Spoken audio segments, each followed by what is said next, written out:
Bienvenidos otra vez al curso de la capacitación de los ancianos.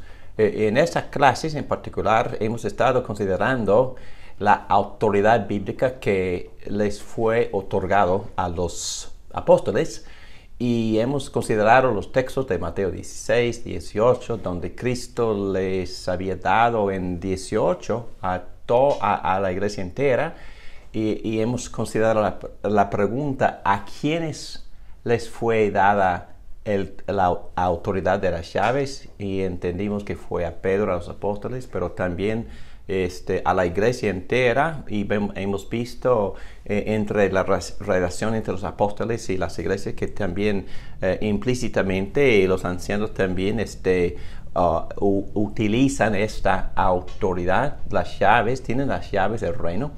Pero en esta clase hacemos otra pregunta. Y la pregunta es esta: ¿cuándo son usadas las llaves? Pero ya hemos dado algunos ejemplos de cómo son usadas las llaves. Y hemos tocado el tema que las llaves fueron dadas a los ancianos. Y primeramente a Pedro, a los apóstoles, pero también a los ancianos. Pero en esta clase, cuando son usadas las llaves, tocamos el tema de cómo los miembros de la iglesia también usan las llaves. Muy bien, vamos a orar. Padre nuestro, gracias por estas enseñanzas. Ayúdame a mí a enseñar con claridad y con amor. Y te pido que estas instrucciones sean útiles para la iglesia, para la sanidad y el bienestar de la iglesia de Jesucristo. Te lo pido esto por la gloria de Cristo y en su nombre. Amén. Bueno, hemos definido las llaves como el evangelio mismo. Y hemos visto que principalmente son usadas en el momento de predicar el evangelio y también cuando sea necesario implementar lo que se llama la disciplina eclesiástica. Pero ahora tocamos el tema de que todos los miembros de la iglesia han recibido las llaves. Y vemos, basado en la definición, todos los miembros tienen el evangelio a la mano y todos los miembros predican, evangelizan y predican el evangelio. Y por predicar el evangelio utilizan las llaves. Y por eso decimos con confianza que puesto que el evangelio está en las manos de todos los creyentes y que la definición de las llaves es el evangelio mismo, los miembros practican el uso de las llaves cuando dan testimonio a Cristo y su plan de redención, o decir, cuando predican el evangelio. En estos casos, el evangelio por sí solo funciona como llave, abriendo o cerrando el reino de Dios dependiendo de la respuesta del recipiente del mensaje. Si el oyente cree en Cristo, el reino se abre, si no, se cierra.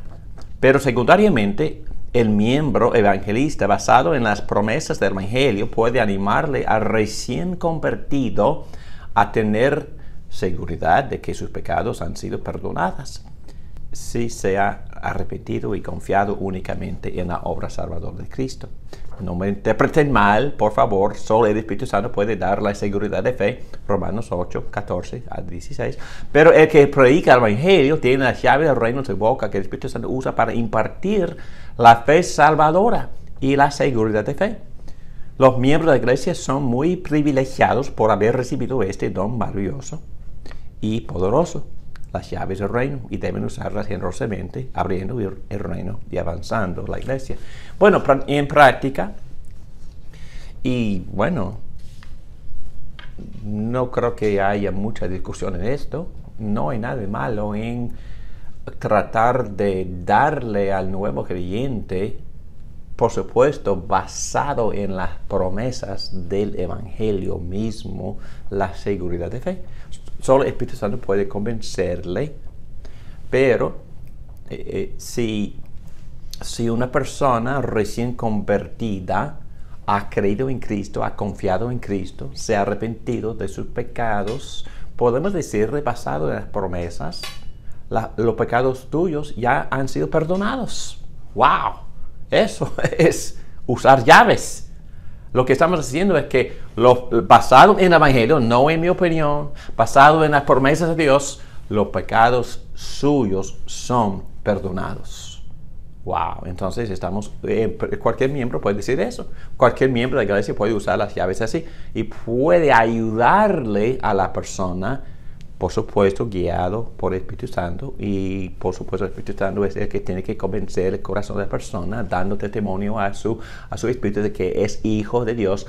Pero basado en las promesas, si confesamos nuestros pecados, Él es fiel y justo para perdonar nuestros pecados y limpiarnos de toda maldad. Y yo, por mi propia parte, yo comparto estas promesas con los recién convertidos y podemos declarar con la confianza del Evangelio mismo, con la autoridad de la palabra de Dios, los pecados suyos quedan perdonados si es que han creído en Cristo y han confiado únicamente en su obra redentora para su salvación. Muy bien. Cuando se usan las llaves, cuando son usadas las llaves, bueno, ya hemos mencionado cuando el Evangelio es predicado, el párrafo arriba, pero también cuando se entrevistan a los candidatos para el bautismo, en este caso, bautismo de adultos y miembros sí en el cuerpo de Cristo.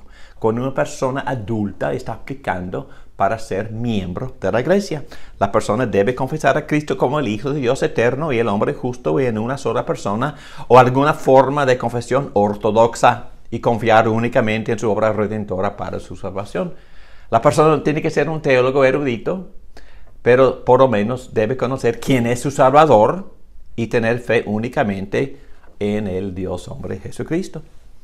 No tiene que ser perfecto, nadie lo es, pero en general debe arrepentirse por lo menos de un estilo de vida pecaminosa o un estilo pecaminoso. Los ancianos son los que hacen este tipo de entrevista y en esos casos usan las llaves para abrir o cerrar. Quizás estoy asumiendo mucho, pero en muchas iglesias reformadas es que reconocen que son los ancianos que reciben o no reciben a los que aplican para ser miembros. Y normalmente, bíblicamente, la única condición es que la persona confíe en Jesucristo, únicamente en Jesucristo, el Hijo de Dios eterno, para su salvación. Y eso también implica que ha venido arrepintiéndose de sus pecados y no hay nada de malo en que los ancianos reclamen a la persona viviendo en pecado de estilo de vida abierta, que también se arrepientan antes de venir a ser miembros de la iglesia. Y los ancianos hacen ese tipo de entrevista. Otra vez es importante que entendamos que normalmente las llaves cumplen su función por sí mismas. Disculpe la repetición de este ejemplo, pero creo que di este ejemplo en otra clase, pero no importa, vale la pena repetirla. Una pareja destacada en nuestra comunidad se aplicaron para ser miembros de la iglesia.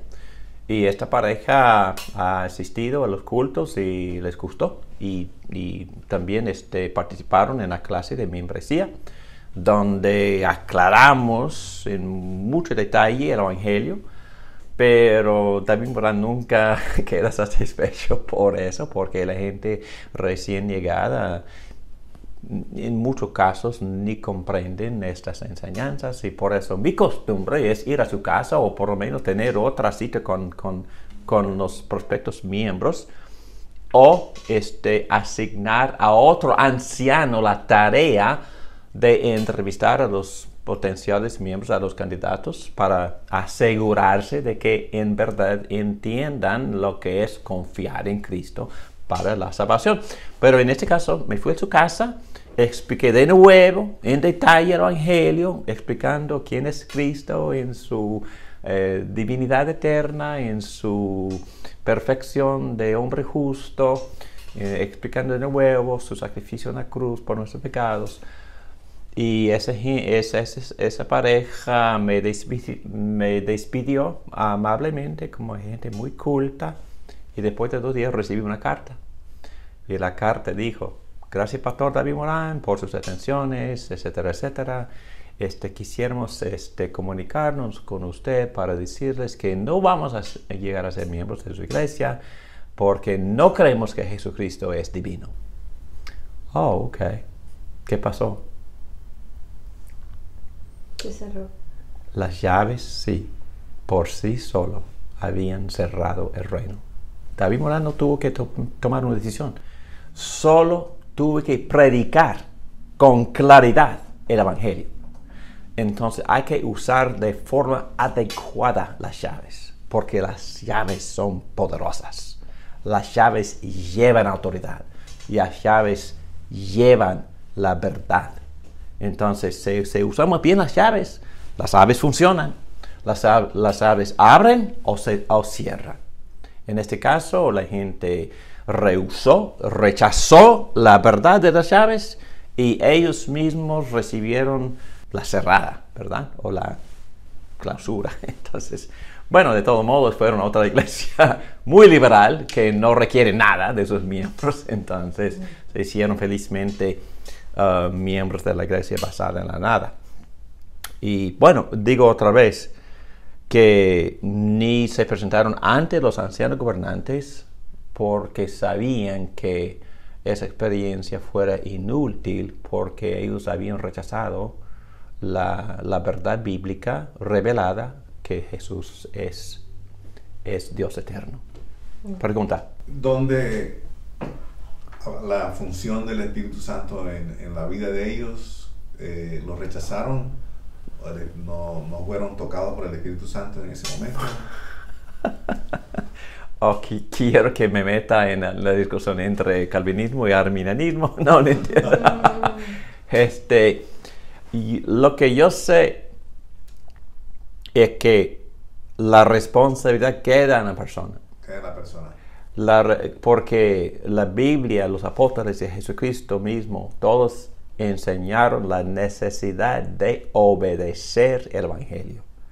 Y si una persona no obedece el Evangelio, si una persona no acepta la divinidad de Jesucristo, que Él había venido del Padre, Jesús mismo enseña esto. Juan el apóstol dijo: el que no tiene al Hijo, Dios ha dado este testimonio acerca de su Hijo, y el que no tiene al Hijo no tiene la vida. Entonces, la persona tiene que creer en Cristo para ser salva. Y me recuerda el pasaje de Juan 3 que dice que Dios no envió a su Hijo a condenar al mundo, sino que el mundo no creyó en Él y en sí mismo se condena. Sí, pero sigue con el versículo 17 y 18. Porque de tal manera Dios amó al mundo que dio a su Hijo unigénito para que todo el que en Él cree no se pierda, sino que tenga vida eterna. Porque Dios no envió a su Hijo al mundo para condenar al mundo, sino para que el mundo sea salvo por Él. El que cree en Él no es condenado, pero el que no cree ha sido condenado, porque no ha creído en el nombre del unigénito Hijo de Dios. Entonces, por supuesto que sí, enseñamos que el Espíritu Santo tiene que atraer a la persona, pero también la Biblia enseña que la persona tiene la responsabilidad de sujetarse al Rey del universo. Si no lo hace, es condenado. Entonces, nuestra responsabilidad no es condenar. Nuestra responsabilidad es proclamar las buenas nuevas del reino. Los que quieren entrar hay que creer en Cristo. Entonces, la responsabilidad queda en la persona. Puede entrar por querer o puede quedar afuera por no creer. Y la llave hace su función. Y bueno, hay muchos ejemplos de esto. Voy a dar otro al ratito que es un poco más doloroso. Y si uno sigue leyendo en el versículo 19, sí. Dice: esta es la causa de la condenación, que la luz vino al mundo, ¿no? Pero la humanidad prefirió la oscuridad a la luz, porque sus obras eran malas. Sí. Muy bien, podemos hablar de eso toda la mañana, pero en general, ¿por qué la gente resiste o rechaza la divinidad y la autoridad de Cristo? ¿Por qué? Rebeldía. Sí, porque quiere mantener su propia autoridad sobre su propia vida. Entregarse a otra persona, aun si sea Dios, es una cosa que requiere muchísima humildad. Y la gente no está dispuesta a hacer eso. Hay un pasaje que lo voy a citar en Hebreos 4.1 dice, temamos pues, no sea que permaneciendo aún en la promesa de entrar a su reposo, algunos de vosotros parezcan no haberlo alcanzado. Porque también a nosotros se nos han anunciado las buenas nuevas, como a ellos. Pero no les aprovechó al oír la palabra, por no la oírla acompañado de fe a los que la oyeron. No, es que hay que tomar en serio esas cosas, porque Dios no juega. Muy bien, voy a dar otro ejemplo para que entiendan el uso de las llaves.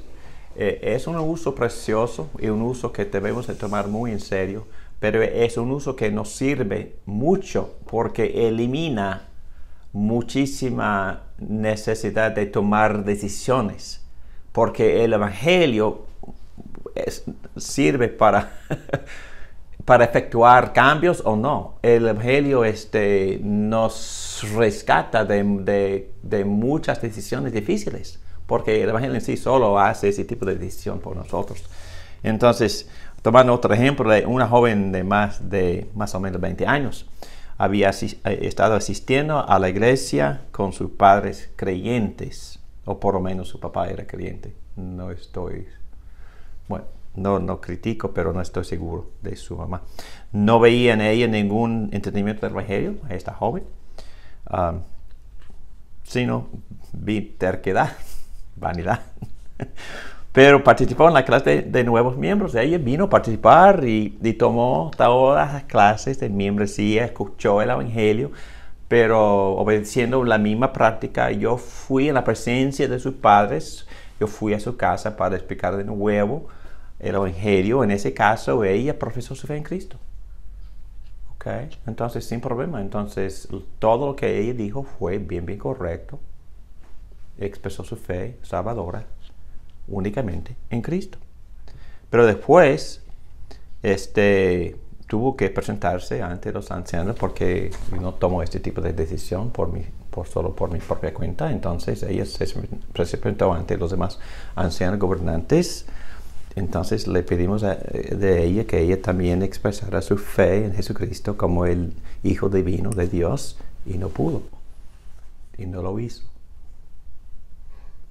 Y eso me hace pensar de primera de Juan 4, 2, 3, que dice que solo por el Espíritu Santo uno puede decir que Cristo es Señor. Y cuando uno lee eso, por supuesto yo puedo decir que Cristo es Señor. En ese caso no pudo y no lo hizo. Fue un momento bastante difícil, vergonzoso, pero ella misma se excluyó. Ella misma. Es que nosotros ni tuvimos que tomar una decisión. Fue muy doloroso el momento. Pero yo comparto estas ilustraciones para enfatizar la necesidad de usar las llaves adecuadamente. Las llaves, el Evangelio, son la herramienta sobrenatural divina que el Espíritu Santo usa para abrir o cerrar. Por lo tanto, no dependemos de nosotros mismos, sino que dejamos que las llaves cumplan su función y propósito. Esto no es decir que no usemos el buen juicio basado en la palabra y guiados por el Espíritu, pero siempre en conformidad con la única regla de fe, la palabra de Dios. Pero cuando un candidato para membresía confiesa su fe en Cristo, todos los ancianos se regocijan, lloran, no en serio, celebran, y la iglesia entera lo celebra porque lo que se desata en la tierra se desata en los cielos. Y los ángeles también están alabando a Dios. Entonces, esa es cosa formidable. Las llaves, hay que usarlas de manera adecuada. Interesante que Efesios 1:13 dice, cuando escuchaste el Evangelio y creíste, fuiste sellado. Fuiste sellado. Sí. Qué bien, Pedro. Qué bueno. Excelente. Ok, entonces, hemos visto que las llaves se usan cuando cualquiera predica el Evangelio. También las llaves se usan cuando los ancianos terminan a los que tienen una profesión de fe bíblicamente, adecuadamente en Cristo, y ellos reciben a esos como miembros. Y en los casos en los cuales la persona no confiesa a Cristo, y hemos visto otros casos, porque humillarse para sujetarse a Cristo es una cosa sobrenatural, y aunque los que creen que lo pueden hacer, a veces no lo hacen. Entonces las llaves son muy útiles en esos casos. Pero también vamos a tocar otro caso, y estamos llegando a los casos en los cuales las llaves se usan en lo que se llama la disciplina eclesiástica. Pero hay que tener cuidado en cómo pensamos en esas cosas, porque normalmente no estamos pensando en una cosa severa, porque la disciplina consiste en muchas cosas.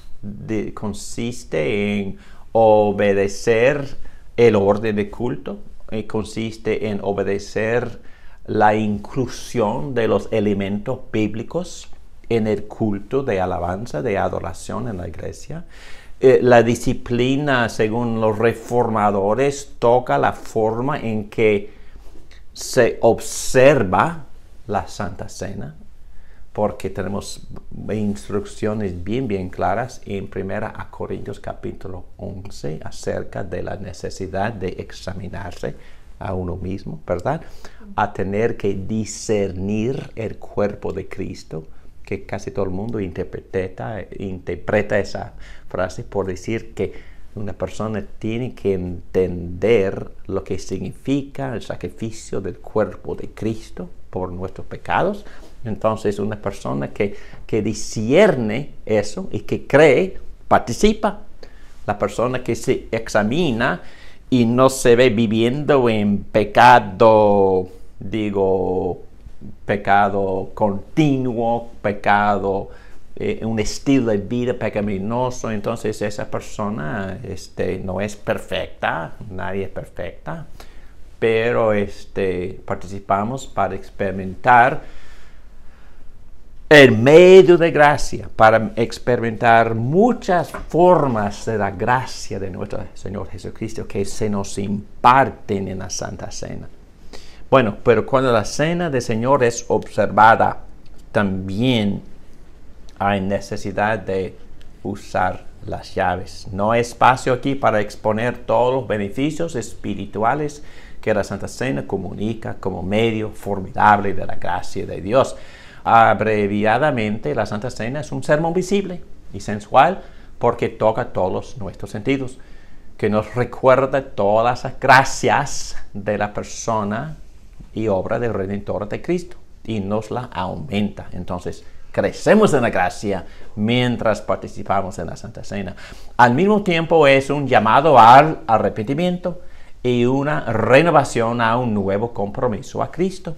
Por lo tanto, las iglesias reformadas, basado en las enseñanzas de 1 Corintios capítulo 11, practican lo que se llama una mesa cercada, en inglés fenced table. El pasaje en 1 Corintios 11 enseña que la Santa Cena es solamente para los que disciernen el cuerpo de Cristo y para los que se examinan antes de participar en este sacramento. Típicamente el pastor invita a los creyentes, los que disciernen el cuerpo o comprenden el significado del Evangelio de Cristo sacrificado, que son miembros de una iglesia cristiana, enfatiza que este elemento de culto de adoración es para los que han puesto su fe en Cristo. Y amablemente y con muchísima ternura, el pastor invita a los que todavía no han profesado a Cristo a que mediten en el significado de la sangre y pan sin participar. Porque el pasaje enseña que participan a su peligro, ¿no? Es no una buena idea. Y la gente normalmente no entiende esa cosa, pero por lo menos el anciano pastor tiene la responsabilidad de cercar la mesa. Es decir, es para los creyentes. Por favor, los demás meditan, acepten a Cristo, pero en este momento es mejor que ustedes en este momento no participen. Pero también amablemente, pastoralmente hablando, los ancianos se ofrecen para consultar con la gente, para conversar o responder a preguntas o dudas o predicarles el evangelio, para que si desean, a veces este tipo de admonición abre el corazón y la curiosidad de la persona y quieren entender el evangelio, y eso es un buen uso también de este sacramento. Y por medio de estas palabras, el pastor practica el poder de las llaves, tanto para los creyentes como para los no creyentes. ¿Entendido? Entonces está advirtiendo a los no creyentes, pero también a los creyentes, pero está practicando, está cerrando o abriendo, dependiendo de cómo la persona se ve en su propia autoexaminación. Entonces, Pablo usa esa frase en 1 Corintios 11. Es cuestión de autoexaminación.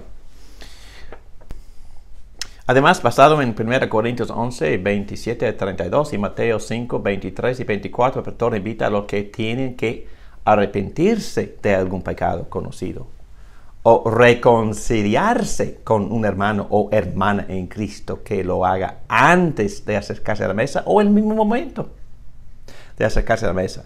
Hay que tener cuidado con ese tipo de admonición, porque los que tienen conciencia delicada nunca participarán. Entonces hay que animarles a esa gente también, animarles a la persona con conciencia delicada y débil. Los que tienden a juzgarse severamente deben acercarse, por favor, a la cena para sumergirse en la gracia del perdón y favor de Dios. Y bueno, les doy otro ejemplo de mi propia experiencia. La Santa Cena siempre me ha servido para motivar a mi propio arrepentimiento, y así debe ser la experiencia de todos. Bueno, dejé la última iglesia que pastoreé sin reconciliar un conflicto que tuve con otro anciano. Y cada vez que me acercaba a la mesa, Dios me preguntaba: David, ¿has hablado con tal fulano? Y mi respuesta siempre era la misma: pues, todavía no, pero lo llamo pronto. Fue mi intención. Pasaron un par de años y le llamé y dije al hermano: te llamo solo porque tú eres mi hermano en Cristo y yo te amo. Y hablamos por un par de horas esa noche. Y en otras ocasiones hemos hablado muchísimo y estamos tratando de restaurar no solo la hermandad, pero la amistad. Y yo creo que eso es un ejemplo nada más de cómo Dios usa,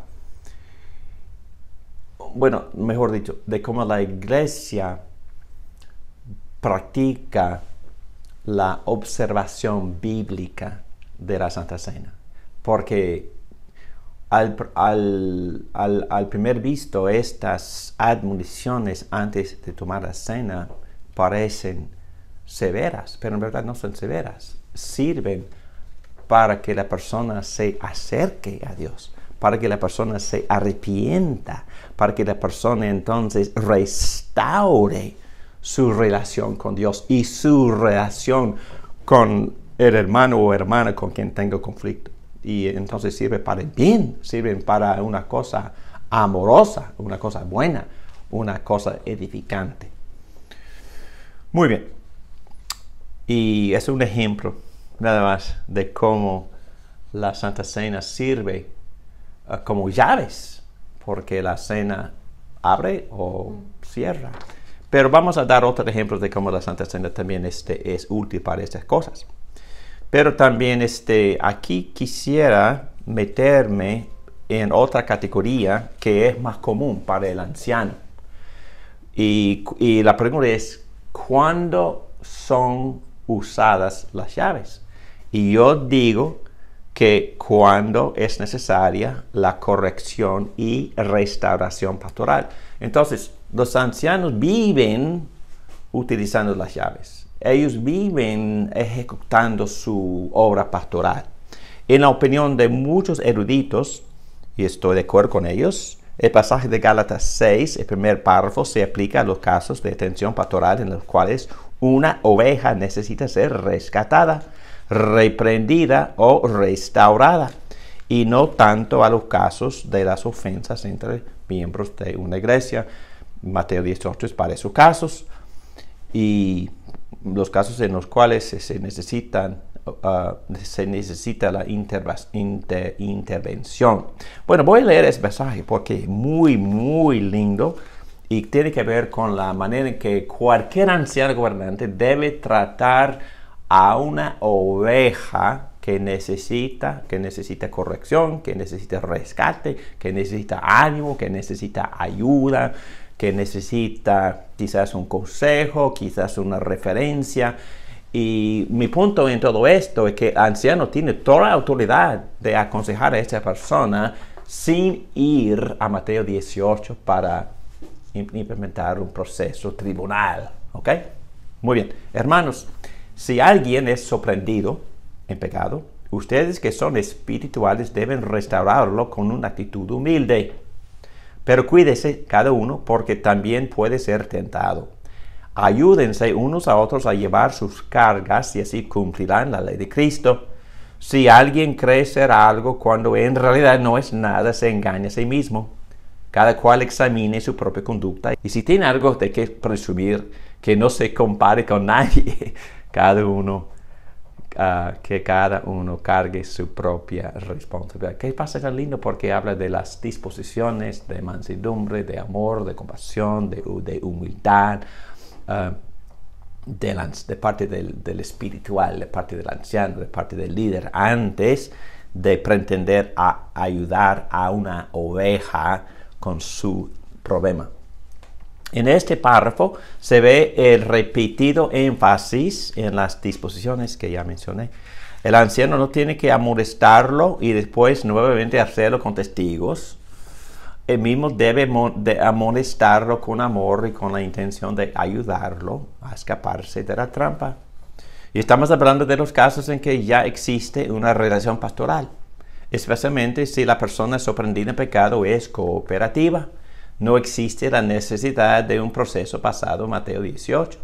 Bueno, surge realmente otro ejemplo que les voy a compartir. Lamentablemente, si la iglesia está haciendo su trabajo de forma adecuada y si está en verdad muy involucrada en evangelizar a los nuevos, bueno, los nuevos no cambian rápidamente. Y si vienen los hombres con toda sinceridad se han arrepentido de sus pecados, pero sí han vivido vidas de promiscuidad, bueno, esa vida no se desaparece rápidamente. Entonces estoy llegando a mi mente algunos ejemplos en los cuales un hombre desviado, salió para pecar, bla, bla, bla. Entonces, literalmente tuvimos que ir en busca de este hombre y lo encontramos literalmente en la cama de adulterio y tocamos la puerta a las 4 de la mañana y el hombre salió, pero muy humildemente, muy avergonzado. Entonces no iniciamos ningún proceso, lo amonestamos y también lo tratamos de pastorear y también lo rodeamos con los demás ancianos gobernantes para poder animarlo y por turnos, por meses, lo apoyábamos, le dimos consejos, que le referimos a un consejero cristiano y bueno, sin el proceso, porque no había necesidad, porque durante el transcurso de nuestra obra pastoral como buenos ancianos, disciplinamos al hombre, le recomendamos ciertas cosas que hacer, cosas que deben ayudarle en su proceso de arrepentimiento. Entonces no había necesidad de un tribunal, porque el hombre ya tenía relación con sus pastores, con sus ancianos, y vino humilde y comparativo. El anciano pastor puede corregir cualquier persona en estas circunstancias y también aplicarle la sabiduría de Cristo. Y si es apropiado, el anciano puede sugerirle cierta disciplina sin iniciar un proceso. Por ejemplo, si es un miembro caído en pecado, ocupa su posición liderazgo, el anciano puede recomendarle que deje esa posición. Es lógico. Y no tiene que ni tener un tribunal para llegar a esa conclusión. A veces la persona misma se descalifica a sí misma. Y les doy este ejemplo con mucho cuidado. Pero una joven que participaba en una área muy visible de la iglesia me confesó en privado que estaba embarazada fuera del matrimonio. Entonces no había necesidad de iniciar ningún proceso. Entonces tratamos el caso en privado y tratamos de ayudarle, animarle, proveerle recursos, pero también amonestarle a que se arrepintiera. Entonces no había proceso. Entonces los ancianos estaban haciendo su obra normal como pastores, cuidando, animando, hasta reprendiendo a sus ovejas. Mi punto en todo esto es que en estos casos no se requiere proceso que Cristo enseña en Mateo 18. El anciano puede con amabilidad reprender a un miembro que ha caído en pecado y ayudarle a arrepentirse. Un caso bíblico que mencionamos arriba se encuentra en Filipenses capítulo 4, versículo 2. Pablo le pide a un líder, a un individuo en la iglesia en Filipo, a que ayude a Síntique y a Evodia a ponerse de acuerdo. Este es un ejemplo de la obra típica y natural a la que el anciano es llamado. Puede ser difícil, pero hay que hacerlo. Los pastores y ancianos que son pastores tienen que proteger al rebaño de los que se oponen al mensaje bíblico de la gracia del Evangelio. Véase el caso de Alejandro, el herrero, en segunda a Timoteo capítulo 4, versículo 14. Otra vez Pablo no menciona ningún proceso de disciplina. Él asume que los ancianos tienen la autoridad de corregir estos problemas obvios en la iglesia sin la necesidad de un tribunal. Bueno, les doy otro ejemplo. y ese ejemplo, porque los ejemplos no necesariamente tienen que ver con la inmoralidad. En este caso, el ejemplo tiene que ver con la sana doctrina. Tomando otro ejemplo personal, la iglesia a la cual Dios me llamó para servir en la década de los 90 era muy débil y sufría una escasez de ancianos entrenados con buen juicio y con convicciones bíblicas. Después de servir por muy poco tiempo en aquella iglesia, me senté un domingo para observar una clase sobre los fundamentos de la Biblia, enseñada por uno de esos ancianos.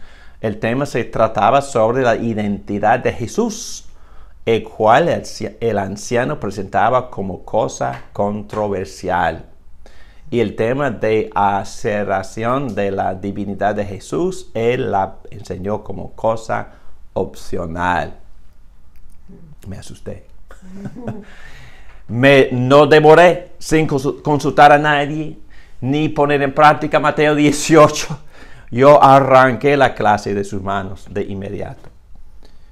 Y el anciano se ofendió tanto por lo que había hecho que salió de la iglesia y nunca regresó. Mi pregunta a mí mismo es, ¿pude yo haber tratado el caso con más gentileza? Es posible que sí. Pero, como ya dije, me había asustado ver a un anciano poniendo a riesgo el Evangelio. En todo caso, la idea que estoy tratando de establecer aquí es que el anciano, guiado por el Espíritu Santo y armado con la palabra de Dios, puede y debe, con amor y mansedumbre, ejercer su autoridad naturalmente dentro de los parámetros de la ley de Cristo en el transcurso del ejercicio de sus responsabilidades pastorales. ¿Preguntas? Está bien usar la autoridad del anciano en ese momento sin poner en práctica Mateo 18. Sí. Sí, claro que sí.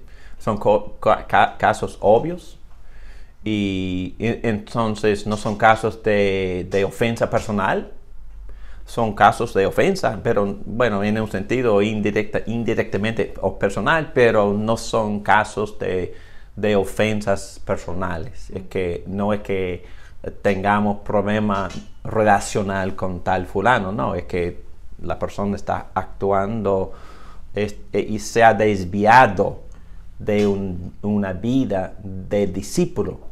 Esa persona se había comprometido a vivir como discípulo de Cristo, pero se ha desviado y es una desviación obvia. No, el anciano tiene toda la autoridad del mundo para reprender y también para tratar el caso. Y más fácilmente si la persona coopera, pero aun si no coopera, bueno, tomando otro ejemplo de un pastor muy amigo, él por su propia cuenta, así como en el caso del ejemplo anterior del pastor que estaba tratando a dos hermanas que estaban en conflicto, él recomendó a un miembro de su iglesia a que no se acercara a la cena del Señor sin consultar a nadie, pero sabiendo exactamente cómo estaba viviendo esa persona, le dije que por favor que no te acerques a la Santa Cena. Yo creo que sí es apropiado y estoy dando estos ejemplos que yo experimenté durante un transcurso de 40 años. Okay, entonces, gracias a Dios es que no, ojalá que un pastor ni un anciano gobernante tenga que tratar este tipo de casos cada semana, o aún cada mes, o aún cada 6 meses, pero sí surgen en la iglesia. Yo creo que las iglesias tienen que hacer su obra al principio. Hay que hacer un discipulado con toda la iglesia al momento que la persona cree en Cristo. Hay que enseñarle el contenido de la ética bíblica. No estoy hablando de conciencia ni de cultura. Estoy hablando de las aplicaciones que los apóstoles mismos hacen a la redención de Jesucristo. Si una persona es redimida, entonces vive así. Y todos los apóstoles enseñan eso. Entonces el anciano y la iglesia debe de hacer un buen discipulado para todos sus miembros, para que todo el mundo esté consciente de lo que exactamente lo que se espera de ellos. No según el pastor, según las enseñanzas claras de la palabra de Dios. Una pregunta, porque dice que en ese caso, ¿verdad? Ese anciano, dice que en ese momento la iglesia estaba sufriendo una escasez, ¿verdad? Pero me imagino que una escasez de ancianos entrenados, ¿no? Y por eso fue que ese anciano, me estoy refiriendo a la iglesia misma. Ahí hubo un error de parte de la iglesia también, ¿no? Yo creo que el error fue que la iglesia, antes de que yo había llegado, habían nombrado a esos hombres incapaces. Claro. Y eso pasa lamentablemente. Y bueno, por la providencia de Dios, Dios me asignó a 2 iglesias viejas y caídas. Las iglesias tienen perdóname el modismo, pero en inglés usamos su vida de estante, shelf life. Una iglesia pasa por etapas, por épocas, y a veces la iglesia se cansa. La iglesia va envejeciéndose y luego cuando eso ocurre, cuando eso sucede, la gente más talentosa se va. Normalmente, si el barco está inundándose, la gente talentosa no quiere ser parte de eso y se van.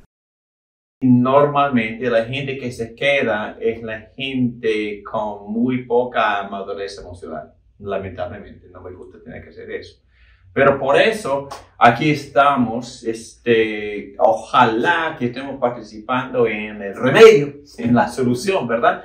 Porque mi corazón, mi deseo es que todo el mundo tenga estas enseñanzas, esas verdades, y que las iglesias se basen sobre estos fundamentos bíblicos. Y los pastores tienen que insistir en poner una base discipulada para todos sus miembros y, por supuesto, para sus líderes.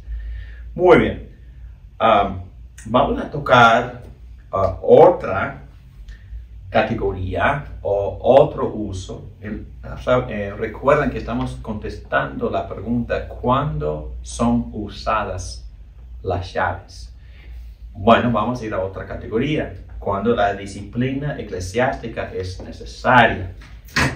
Y no tengo que volver a leer Mateo 18, creo que todo el mundo sabe lo que dice Mateo 18, pero yo dejé este ejemplo para el último lugar porque usualmente es el primero y único ejemplo que nos viene a la mente cuando se trata del poder de las llaves o cuando se habla de la disciplina de la iglesia o la disciplina eclesiástica. Todo el mundo va a Mateo 18, pero como ya hemos visto que las llaves, el poder de las llaves y también la autoridad pastoral que tienen los ancianos va mucho más allá de Mateo 18, pero vamos a tratar ahora Mateo 18. Como ya hemos visto, el uso principal de las llaves es abrir el reino por medio de la predicación del evangelio y luego la restauración de los desviados. Sin embargo, también le damos las gracias a Jesucristo por haber dado a la iglesia estas sabias instrucciones de cómo reconciliar relaciones rotas entre los hermanos que se ponen tercos y resisten la reconciliación. Según el libro de la Iglesia Presbiteriana en América, en el capítulo 27, vemos estos principios de la disciplina eclesiástica. La instrucción, por supuesto, hay que educar a la gente, la instrucción en la palabra, sobre todo sobre el evangelio, pero también sobre la disciplina eclesiástica. 2. La responsabilidad de los individuos en la iglesia para amonestar a los otros. Ya tocamos Gálatas 6, pero ahora vamos a tocar Mateo 18:15. Y también el siguiente paso: si la amonestación es rechazada, hay que llamar a uno o dos testigos para ayudar a convencerle a la persona no arrepentida a que se arrepienta. Mateo 18, versículo 16.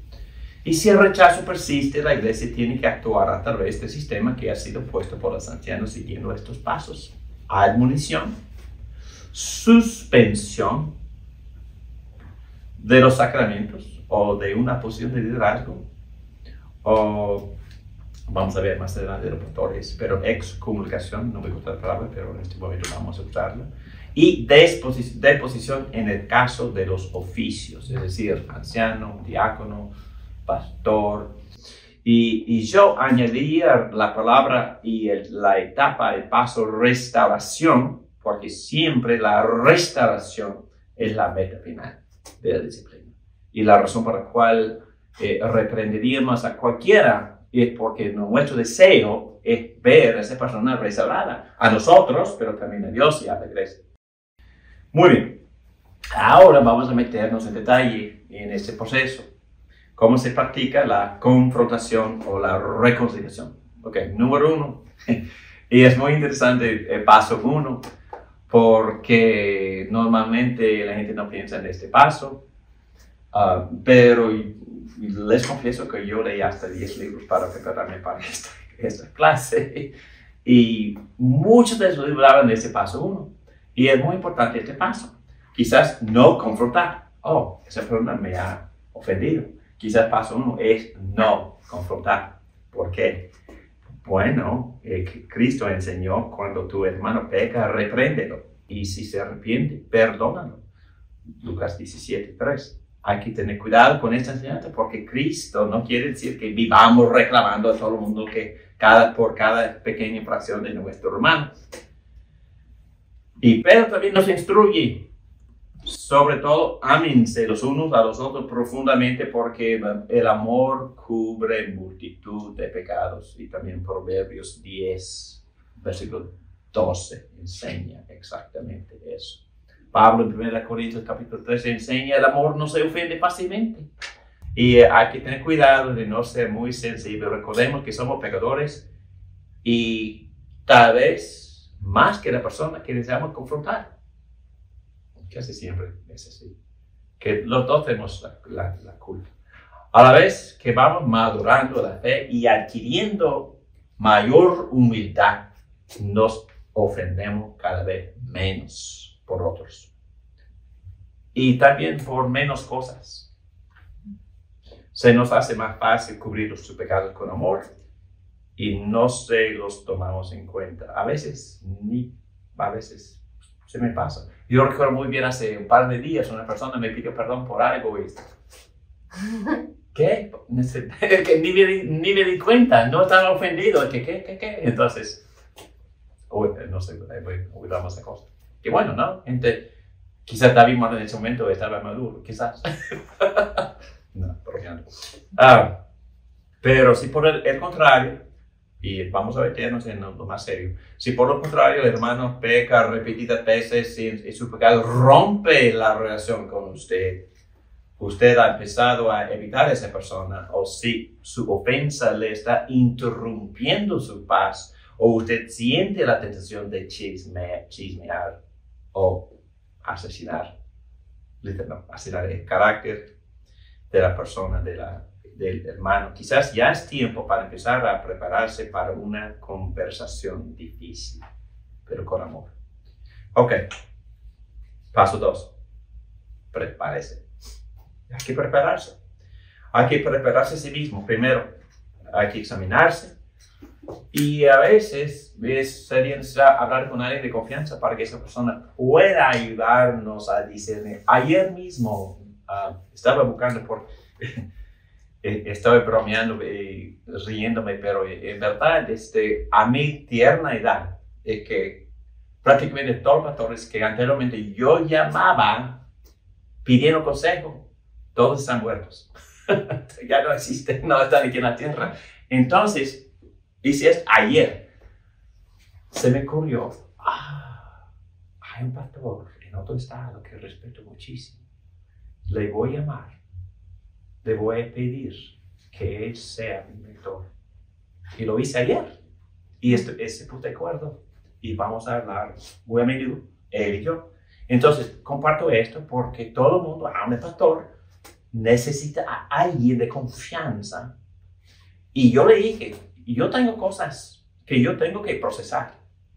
Y hasta ahora, solo me he consultado a mí mismo, riéndome. Y sí, eso tiene sus limitaciones. Me lo dijo. No, es que es muy saludable hablar con alguien de confianza para empujo de perspectiva. Quizás esa persona, con amor, es una persona de confianza, me da a decir, David, por favor, es que hay que examinarte en esa área. No, David, tú tuviste la falta en aquella. Eso es muy saludable, porque evita muchos problemas. Y quizás nos convence a no arrepender o no arrepender en esa área. O mejor, vamos a ver, o ir con la persona confesando mi falta. Eso es muy recomendable, sumamente recomendable, lo que vamos a ver.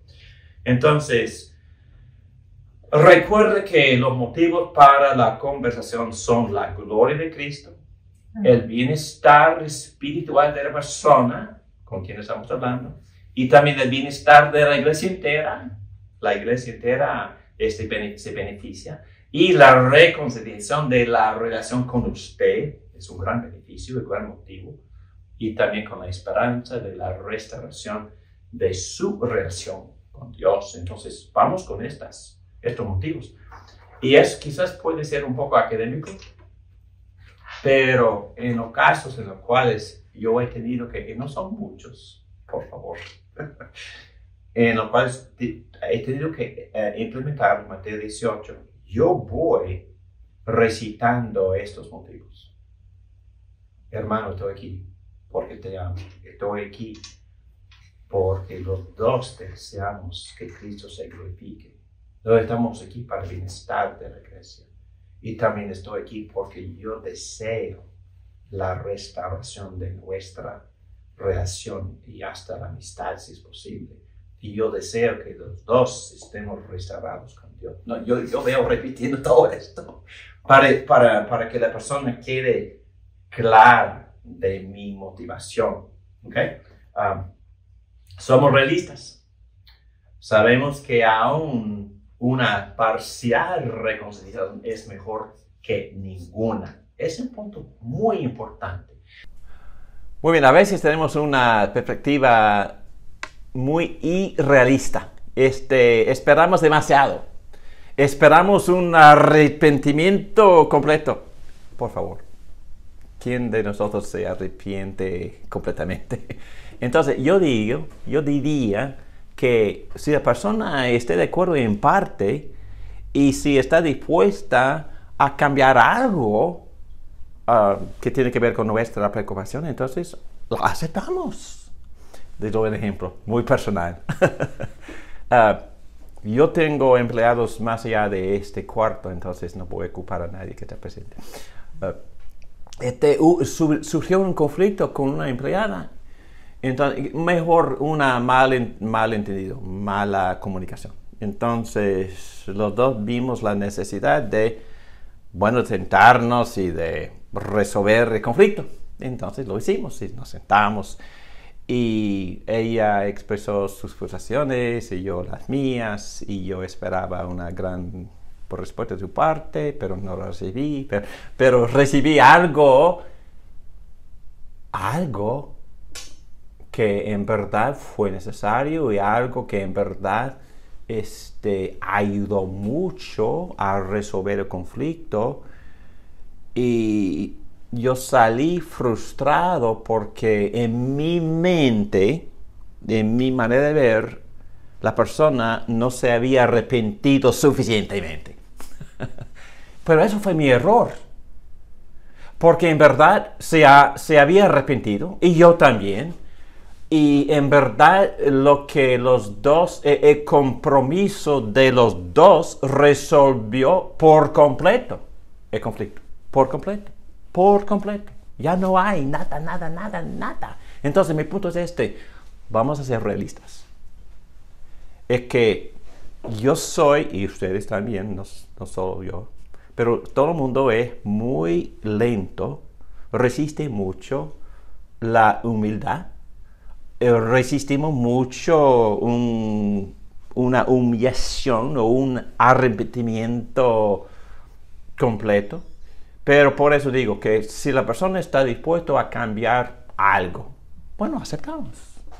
Y en ese momento nos quedamos contentos y vamos a averiguar cómo van los resultados. Entonces, yo les comparto este ejemplo muy personal porque hay que ser realistas y hay que respetar a la otra persona y quizás reconocer que mi propia perspectiva no es totalmente correcta tampoco.